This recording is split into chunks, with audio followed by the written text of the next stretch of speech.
Media உருவாக்குன மிகப்பெரிய பொய். ஹை ரிஸ்க் எடுத்தவங்க மட்டும்தான் பிசினஸ்லயும் ஸ்டாக் மார்க்கெட்லயும் சக்சஸ்ஃபுல்லா இருக்காங்க. இந்த பொய்யை நம்பி பெரும்பாலான மக்கள் ஒண்ணு ரிஸ்க்கு பயந்து இன்வெஸ்ட் பண்ணாம போயிடுறாங்க, இல்ல ஹை ரிஸ்க் எடுத்து மாட்டிக்கிறாங்க. ஆனா மிச்சம் இருக்கிற பிசினஸ் மைண்ட் செட் உள்ளவங்க மட்டும்தான் இன்வெஸ்ட்மெண்ட்ல எப்படி ரிஸ்க குறைக்கிறதுன்னு கத்துக்கிறாங்க, ஹை ரிட்டர்ன்ஸையும் அச்சீவ் பண்றாங்க. ஆத்தர் மோகனிஷ் பாபராய் இந்த லோ ரிஸ்க் ஹை ரிட்டர்ன் மெத்தடை பத்தி தான் அவர் புக் தந்தோ இன்வெஸ்டர்ல எழுதியிருக்காரு. மோனிஷ் பாப்ராய் ஒரு மிடில் கிளாஸ் இந்தியன் ஃபேமிலியில பிறந்தாலும் இந்த மெத்தடை யூஸ் பண்ணி யூஎஸ் ஸ்டாக் மார்க்கெட்ல 1000 கோடிக்கு மேல வெல்த் உண்டாக்குனாரு. முதல்ல இந்த லோ ரிஸ்க் ஹை ரிட்டர்ன் மெத்தடை ஒரு குட்டி ஸ்டோரியை வச்சு புரிஞ்சுக்கலாம். பட்டேல் தந்தோ கழுத்துல இருக்கிற நகைய அடமானம் வச்சு அமெரிக்காவுக்கு பொழைக்க வந்த இந்த இந்தியர்கள் எப்படி ஒரு பிசினஸ் சாம்ராஜ்யத்தையே உண்டாக்குனாங்கன்றது தான் இந்த கதை. 1973 வார்க்கு அப்புறம் ஆயில் எம்பார்கோ அறிவிக்கிறாங்க அரப் கண்ட்ரிஸ். அறிவிச்சு 6 மாசத்துல க்ரூட் ஆயில் விலை 4 மடங்கு ஏறுது. அமெரிக்கால ரிசெஷனும் வருது. இதனால டிராவலை நம்பி இருக்கிற மோட்டல் பிசினஸஸ் லாஸ்ல முழுகுது. யாருமே வாங்க விரும்பாத லாஸ்ல போற மோட்டல டர்ட் சீப் பிரைஸ்க்கு கடன்ல வாங்குறாரு மிஸ்டர் பட்டேல். வேலைக்கு ஆள் வைக்காம ஃபேமிலியோட மோட்டல்ல தங்கி ரூம் சர்வீஸ் வேலையும் செஞ்சு பிசினஸ் ரொம்ப சிக்கனமா நடத்துறாரு. 3 வருஷத்துல எக்கனாமிக் கண்டிஷன்ஸ் மாறுது. மோட்டல் பிசினஸும் பயங்கரமா பிக்கப் ஆகுது. பெரிய லாபம் பாக்குறாரு மிஸ்டர் பட்டேல். இவர் ஃபார்முலாவை ஒரு கம்யூனிட்டியே ஃபாலோ பண்ணுது. இன்னைக்கு மொத்த அமெரிக்கால 50% 5 ஸ்டார் மோட்டல்ஸை இவங்க தான் கண்ட்ரோல் பண்றாங்க. இவங்க தான் மோட்டல் பட்டேல்ஸ். இந்த மோட்டல் பட்டேல்ஸோட பிசினஸ் மாடல் எப்படி இவ்ளோ சக்சஸ்ஃபுல் ஆச்சுன்னு கொஞ்சம் அனலைஸ் பண்ணுவோம். ஃபர்ஸ்ட், மோட்டலை சீப் பிரைஸ்க்கு லோன்ல வாங்குறாங்க. அடுத்து அவங்களே ரூம் சர்வீஸ் வேலை செஞ்சு லோ காஸ்ட்ல பிசினஸ் நடத்துறாங்க. வர்ஸ்ட் கேஸ் என்ன ஆகும்? பிசினஸ் டல்லா போனா மார்ட்கேஜ் லோன் இஎம்ஐ கட்ட முடியாது.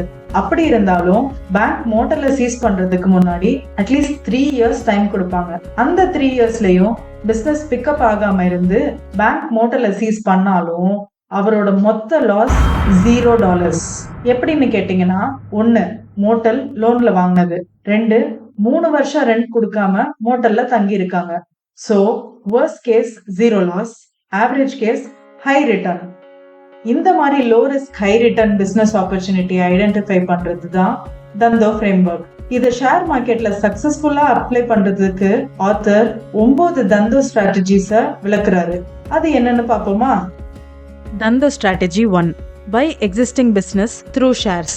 வேகமா வெல்த்தியாக ஒரே வழி பிசினஸ் தான்.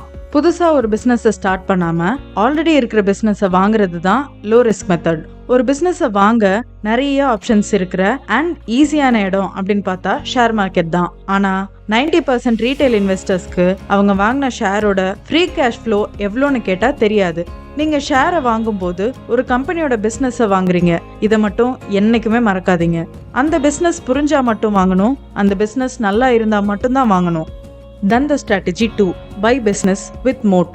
ஒரு தங்க முட்டை போடுற வாத்து இருக்கு, அதை பாதுகாக்க ஒரு கோட்டை கட்டுறேன். அதை சுத்தி குழி வெட்டி தண்ணி நிரப்புறேன். அந்த தண்ணிக்குள்ள முதலைய விடுறேன். அதுக்கும் வெளியே செக்யூரிட்டி போடுறேன். இப்போ இந்த வாத்தை அவ்வளோ ஈஸியா திருட முடியாது.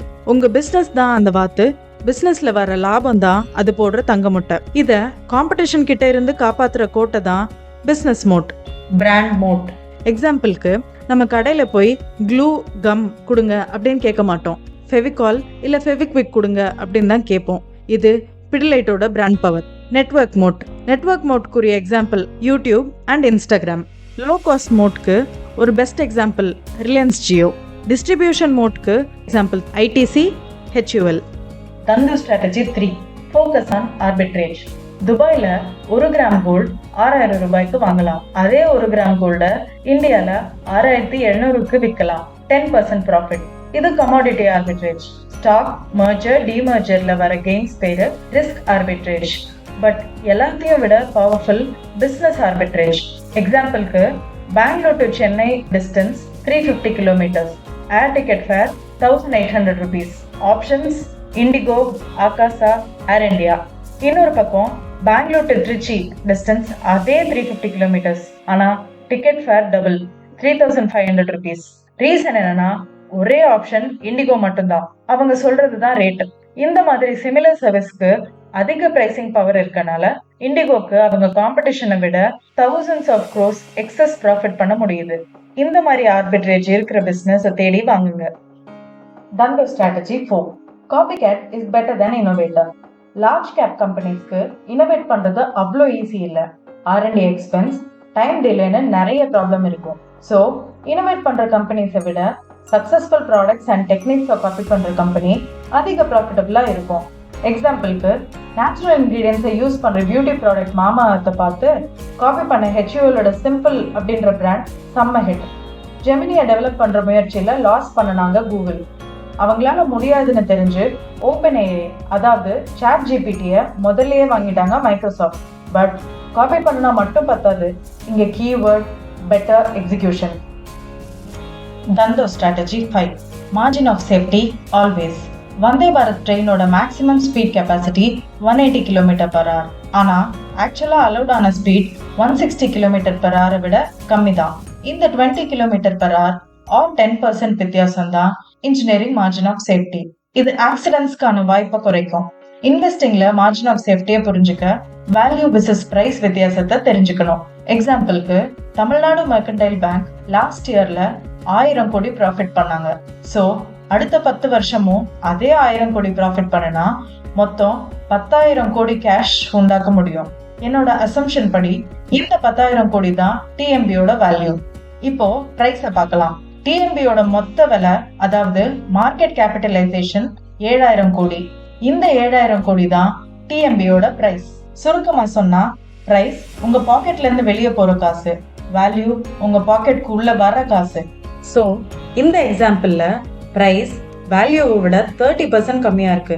இங்க மார்ஜின் ஆஃப் சேஃப்டி 30%.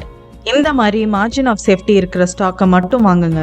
ஆனா ஒரு நல்ல ஸ்டாக் சீப் வேல்யூவேஷன்ல கிடைக்கிறது அவ்வளோ ஈஸி இல்லை. அதுக்கு தான் ஆத்தர் ஸ்ட்ராட்டஜி 6 and 7 சொல்லியிருக்காரு. தந்தோ ஸ்ட்ராட்டஜி 6.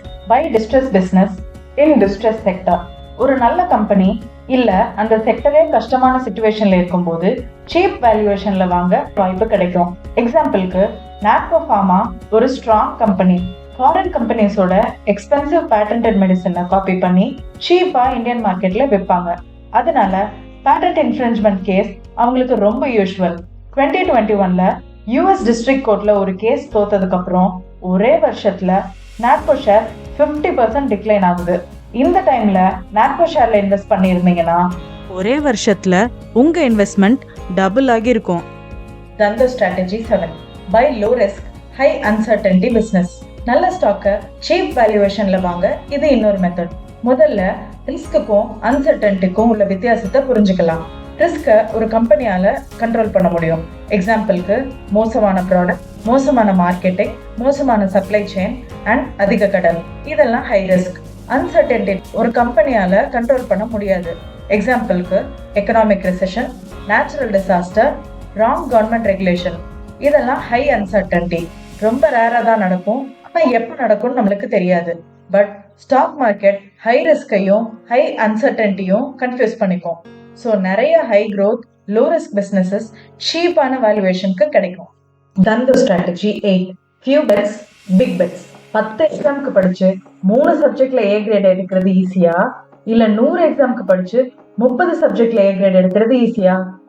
10 எக்ஸாம்ல 3 A கிரேடுக்கு அதிக வாய்ப்பு இருக்கு. ஒரு ஸ்டாக்ல இன்வெஸ்ட் பண்றதும் ஒரு எக்ஸாம் எழுதுற மாதிரி தான். நிறைய ஸ்டடி பண்ணணும், கரெக்ட் டைம்ல வாங்கணும், கரெக்ட் டைம்ல விற்கணும். ஈவன் மோஸ்ட் இன்டெலிஜென்ட் இன்வெஸ்டர்ஸ்க்கே 30% ஸ்டாக்ஸ் தான் மல்டி பேக்கர் ரிட்டர்ன்ஸ் கொடுக்கும். எக்ஸாம்பிளுக்கு ராகேஷ் ஜுன்ஜுன்வாலாவோட 40% வெல் டைட்டன் ஷேர்ஸ்ல பண்ண சிங்கிள் இன்வெஸ்ட்மெண்ட்ல தான் வந்தது. ஸோ ஏற்கனவே உங்களுக்கு நாலேஜ் இருக்கிற கம்பெனிஸ்ல நல்ல ஸ்டாக்ஸை மட்டும் வாங்குங்க. அதுல பெஸ்ட் ஷேர்ஸ் பெரிய அமௌண்ட் இன்வெஸ்ட் பண்ண பயப்படாதீங்க. பட் அதுக்குன்னு வெறும் 3 கம்பெனி ஸ்டாக் மட்டும் ஒரு போர்ட்ஃபோலியோல இருந்தா அது கான்சென்ட்ரேஷன் ரிஸ்க் ஆயிடும். Dhandho strategy 9. Exit plan. Krishna பரமாத்மா சக்கரவியூக போர் முறையை பத்தி அவர் தங்கை சுபத்ராக்கு விளக்கும் போது கேட்டது சுபத்ரா மட்டும் இல்ல, அவங்க வயிற்றுல இருந்த அபிமன்யுவும் தான்.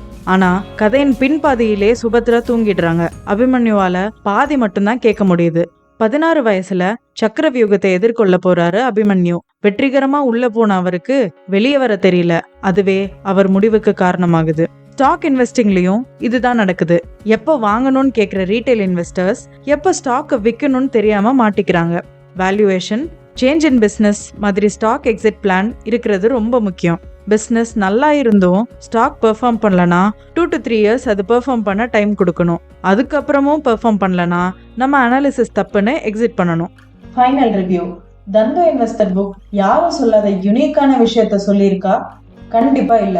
பட் புக்ல இருக்கிற கான்செப்ட்ஸ் எல்லாம் high quality concepts. Warren Buffett, Charlie Munger டூவோட இன்வெஸ்ட்மெண்ட் பிலாசபியை காப்பி பண்ணதுனால தான் அவருக்கு ஸ்டாக் மார்க்கெட்ல இவ்வளோ பெரிய சக்சஸ் கிடைச்சதுன்னு ஆத்தர் மோனிஷ் ஃபேப்ராய் ஓப்பனாவே சொல்லியிருக்காரு. அது மட்டும் இல்ல, பென் கிரஹாமோட மார்ஜின் ஆஃப் சேஃப்டி, கெல்லி கிரைட்டீரியன்னு நிறைய காப்பி கான்செப்ட்ஸ் புக்ல இருக்கு. ஆனா இது எல்லாத்தையும் ஒரு ஆர்டர்ல சிம்பிளா எக்ஸாம்பிளோட வெறும் 200 பேஜஸ்ல சொன்னதுதான் இந்த புக்கோட ஹைலைட். இந்த புக்கோட ஒரு பிராக்டிக்கல் அப்ளிகேஷனா Suryoday small finance bank detail analysis video நம்ம சேனல்ல சீக்கிரம் ரிலீஸ் ஆகும்.